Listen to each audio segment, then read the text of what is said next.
And welcome back to another edition of the Traction Reaction podcast. I'm Steve Zautke along with Art Garner, who has a fantastic book, one of the best books I've ever read on auto racing on AJ Foyt. And Art, appreciate you joining the show today. Thanks, Steve. Thanks for having me on. We'll be talking about 1965 a bit and some of AJ's favorite memories and, of course, fans too. But one thing I just wanted to mention that really impressed me with the book was just the family history in the early going back.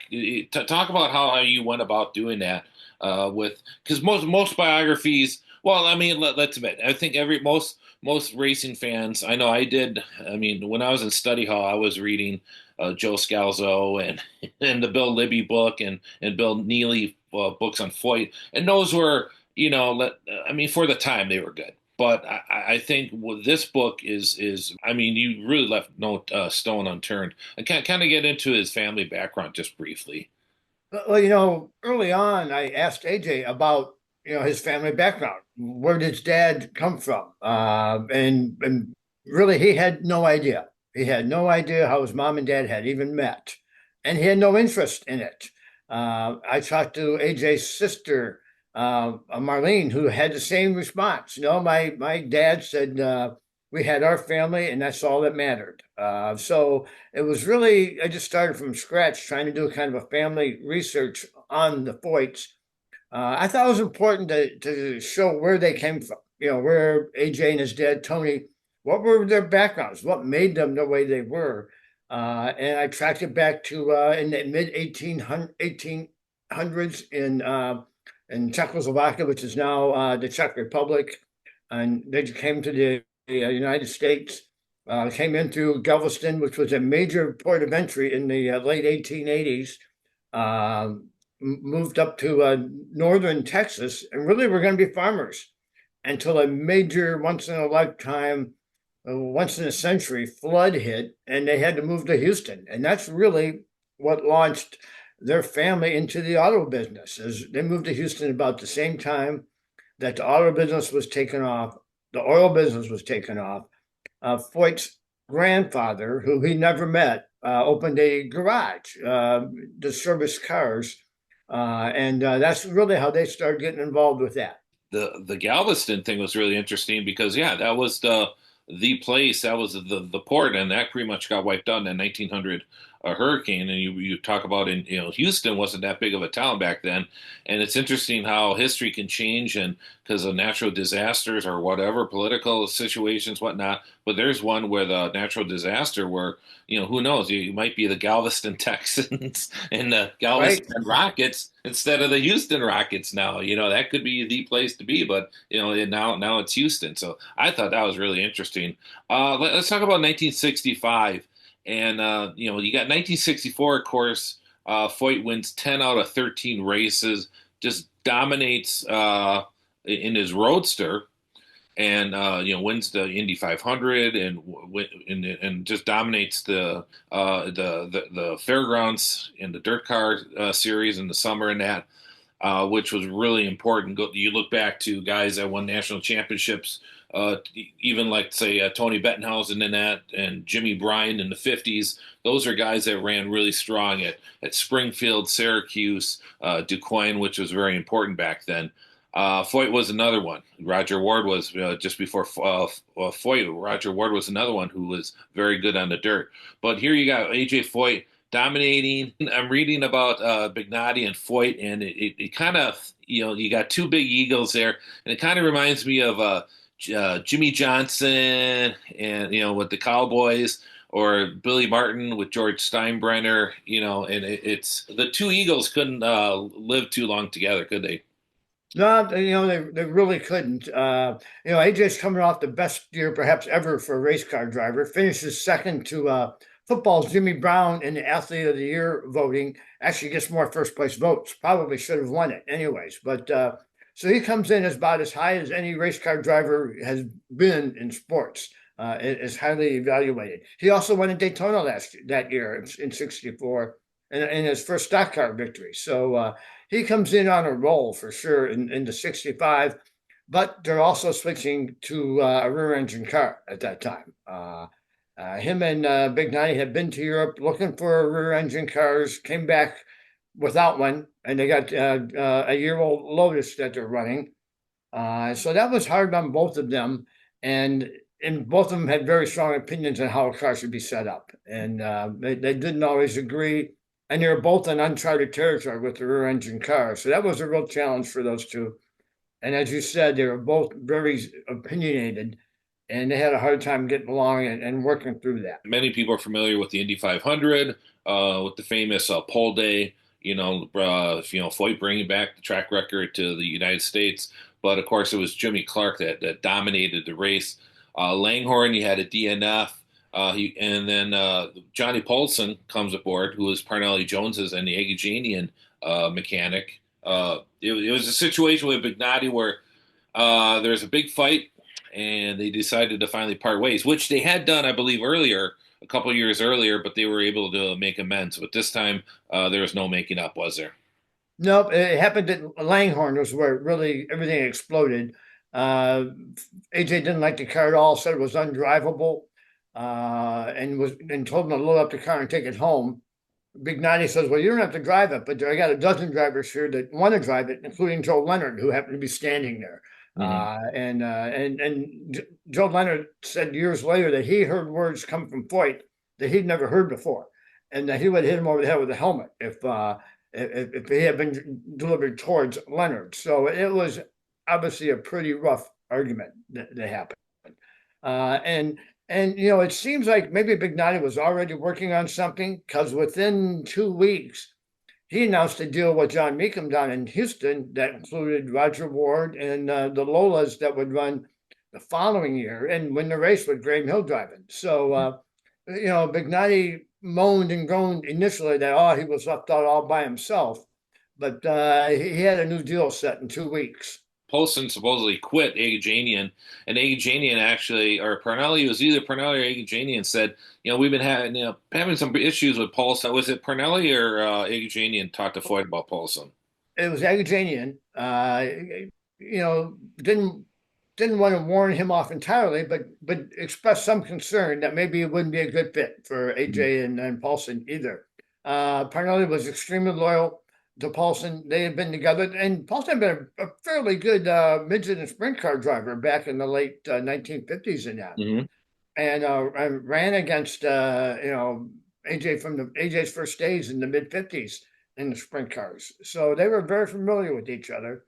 Um, but yeah, Parnelli was extremely loyal, didn't want to get rid of him, but didn't fight it either when Paulson said he wanted to move on to AJ. And they had their problems too. AJ and Paulson had their problems shortly thereafter. Yeah, they had an issue with at IRP, which was the first road race in many years for USAC, in which AJ was leading, and he coughed out fuel on the last lap. Then Atlanta, the first race at Atlanta on the high banks, which is basically a NASCAR track at that point. The car broke, suspension broke in the Lotus, not unusual, especially at a track like that. AJ Mhm. was certainly lucky that he didn't get hurt because a couple drivers got hurt that weekend, and then the following year too at Atlanta. So if you had problems with those cars, especially a rear engine car, he got a second at Langhorne then when they came back to Langhorne. And then 1965, a lot of people may not remember, but they actually had three IndyCar races at Milwaukee in 1965. You had the Rex Mays 100 in June, and then you had a Milwaukee 150 at the beginning of Fair Week at Milwaukee, in which AJ broke in his Lotus. Then that following Saturday, went down to Springfield in the dirt car, won the race, and they were going to bring the Lotus back for the Bettenhausen 200. Then on that following the next day on Sunday, and there's an issue with the car. It's funny all through my life. You always heard about something happened with the car, and nobody really. But you mentioned about it in the book. I'll have you talk about that in a second. So AJ comes up to back from Springfield, goes up to Milwaukee towing the dirt car, and there's no rear engine car, is there? No, that's it's nowhere to be found. And there's no cell phones in those days, no Yeah. way to communicate for the team to reach AJ or for AJ to reach the team. There's just no communication. All he knows is there's no rear engine car. And you're right. Over the years, there's been all sorts of stories. The car broke at Milwaukee during practice, which didn't happen. Hmm. Did they have trouble getting to Milwaukee? Did the car never get fixed? I'm kind of vague actually on it in the book because I'm not absolutely certain what happened that the car didn't make it.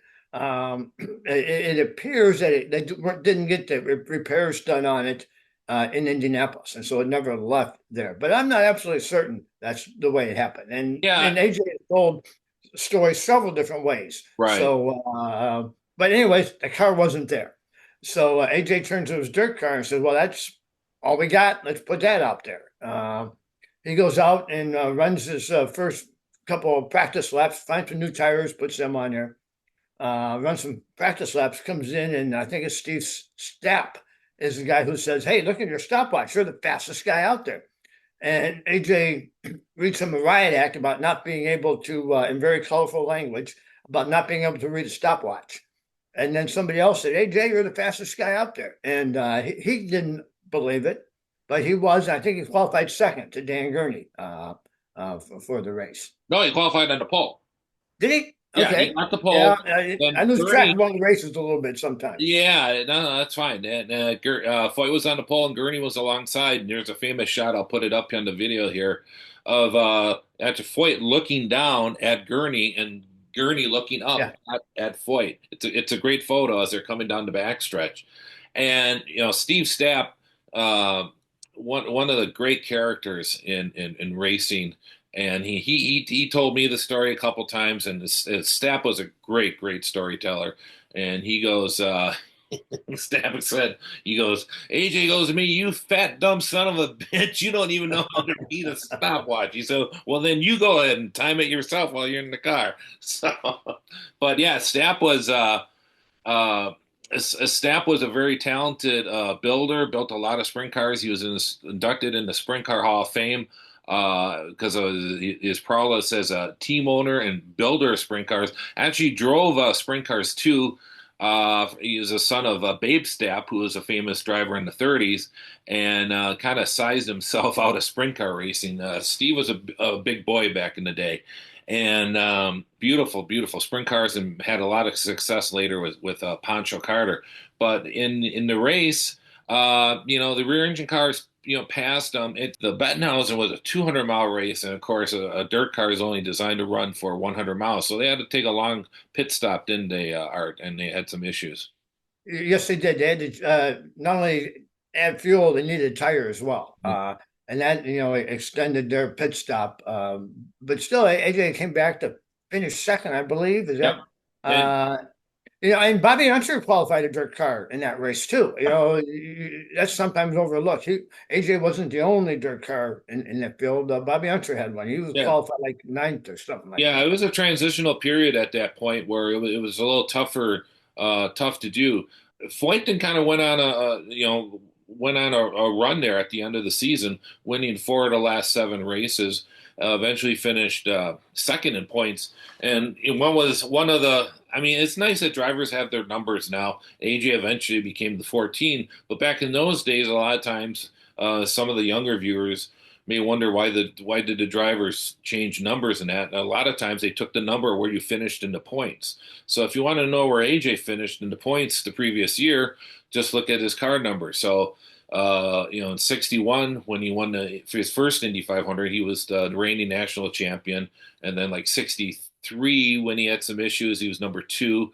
But '64 when he won, he was the previous year. So in '65 he had won the championship of '64, and then he finished second in '65. Thus in '66, when the things really got out of hand for him, he had a bad season. That year he finished 13th, and then he picked 14, and then eventually he would carry on with 14. Hopefully, I didn't Right. carry on too much there, but sometimes it's forgotten that AJ did it again in 1969. This time, this car was at Milwaukee. His rear engine car was at Milwaukee for the Bettenhausen, but the schedule was the same. The previous day, they were in Springfield, and he ran the dirt car in 1969. Unfortunately, technology had progressed in that. I think he ended up qualifying middle of the pack, but he ended up finishing ninth, if I recall. So if you see AJ in a dirt car in that more traditional poppy red uh, number six dirt car, that's from 1969 when he ran the dirt car again at Milwaukee. So, Yeah, uh, that's sometimes overlooked. That he didn't. huh. He did it more than once. He did it twice up there in Milwaukee, and that was always one of his favorite weekends. He told me it was the Springfield Milwaukee combination that he always enjoyed that weekend quite a bit. So many guys loved the fair at Milwaukee because I mean those guys were racing to make their money, so it was a way for them. A lot of the drivers would spend the whole week up there, driving in the IndyCar race, maybe picking up a ride in a stock car race or a couple stock car races. For a while, they also ran midgets on Saturdays. So in the late '50s, a guy, let's say like Tony Bettenhausen, you could run four races that week. You could run an IndyCar race, two stock car races, and a midget race, and pick up some decent money, especially if you had some good rides. So Tony Bettenhausen, Jimmy Reese, Johnny Parsons, and those guys would run a bunch of those races. But those Mhm. guys absolutely loved the fair park and the food. I can't tell you how many times you talk to guys like Al or Bobby Unser and AJ, and those guys just love that fair week up there. Yep, that's for sure. And Steve, I like your stock car book. I got into it a little bit over Thanksgiving. Oh, thank you. Enjoyed reading it. I'm not very far into it, but I liked it a lot. Well, that's what we'll do the next time when we get together. We're going to talk about AJ and the stock car series because as you know, when you talk about AJ, AJ usually gets a lot of the same questions over and over again. But when you dig into an area that he hasn't talked to for about, you get different AJ, don't you? Art? Oh, You get a absolutely. more interested. If he's interested in the subject, you can have a fantastic conversation. I had some great conversations about the dirt cars. I mean the stock cars and that. That was an awful lot of fun and really helpful in that book. And he also did our forward too, helped us out with that. So yeah, we were really happy. Thanks to Richie Murray and Pat Sullivan and everybody involved with that who helped us with that book. It was we've been wanting to do that for a while, and happy that we were finally able to get that a book in that series, which was sorely needed.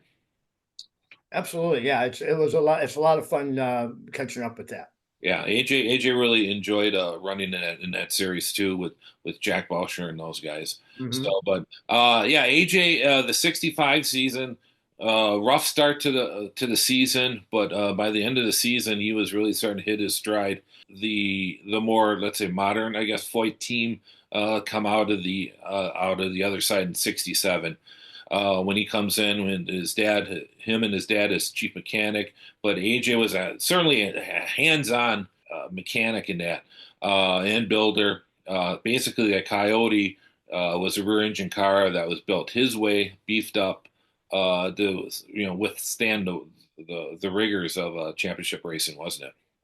Yeah, it was basically a Lotus with some Lola elements on it. But the Lotus people were very impressed with the car. The European media refused to call it a Coyote. They continued to call it a Lotus that year. But it was a beautiful car, very clean, very well done, and rock solid, I guess is the best way to put it. And Yeah. yeah, that was the year Parnelli ran. So we're talking '67 now, I guess, and that was the year Parnelli ran away with things. But AJ was in a class by himself too, just one notch below Parnelli. Yep. Yep. Certainly was. All right. Well, Art, we certainly appreciate it. And how do we get the AJ Foyt book? It's available through Octane Press. Uh, Also available on Amazon. Pretty much, Barnes and Noble, anybody's websites will have it. I'm going to be in Indianapolis this weekend doing a number of book signings. They have a big author book fair right there at the Historical Museum. That's a great place to visit if you get a chance.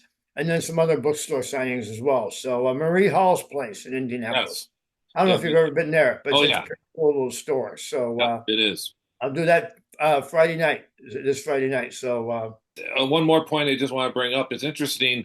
He was kind of pissed off that he finished second in the Bettenhausen 200 in the dirt car, but I think as time went on, he understood the situation that he was actually in, and really to finish second was pretty impressive. And you talked to AJ today about any of his favorite drives, and that's at the top of the list, isn't it? That absolutely. And Steve Sapp tells a great story driving home from Milwaukee. Yeah, AJ wouldn't talk to anybody. Yeah, he was mad because he had finished second, which was a pretty amazing. In fact, Dan Gurney told me one time, he goes, that was one amazing drive. yeah, And Gurney didn't give out those compliments that easily. So that was a lot of respect there from Dan. certainly was, certainly was. All right. Well, thank you so much. We appreciate it. We'll be in touch. Take care. Have a happy holiday. Thank you for listening to the Traction Reaction Podcast. Don't forget to like and subscribe to our video. The more subscribers we get, the more we can do with the channel. So thank you so much, and we appreciate you guys for subscribing and liking our video.